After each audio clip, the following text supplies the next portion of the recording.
গোয়েন্দা পুলিশের পদস্থ কর্মচারী সুন্দরবাবু হয়েছেন অত্যন্ত অপ্রসন্ন। দেখলে ভাইয়া, জয়ন্তের আচরণটা দেখলে? মুখের উপর অপমান। আরে মশাই, আপনি কি জয়ন্তকে চেনেন না? সে যখন জানিয়ে মাতে একেবারে তার মধ্যে তলিয়ে গিয়ে তল খুঁজতে চায়। সে এখন হিপনোটিজম সম্বন্ধে রাশি রাশি বইয়া নিয়ে পড়ছে। সম্মোহন বিদ্যাটা তার কোন কাজে লাগবে শুনে? আমি জানি না, জয়ন্ত জানে। আমি ঘরের আলোটা কমিয়ে দিচ্ছি। এবারে আপনি চোখ বুজে ফেলুন, এখনই আপনার ঘুম আসবে।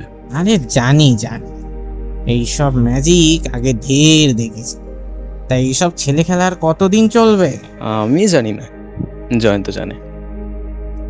একটা মহা ধরিবাজ আসামির পাল্লায় পড়ে একেবারে জব্দ হয়ে আছি ভাইয়া, একেবারে জব্দ হয়ে আছি। তা সংক্ষেপে মামলাটার কথা বলুন না, তাহলেই বুঝতে পারবো। তা যে একটু বর্ণনা দিতেই হবে ভাইয়া, এটা যে হাসিনী হরণ কাহিনী।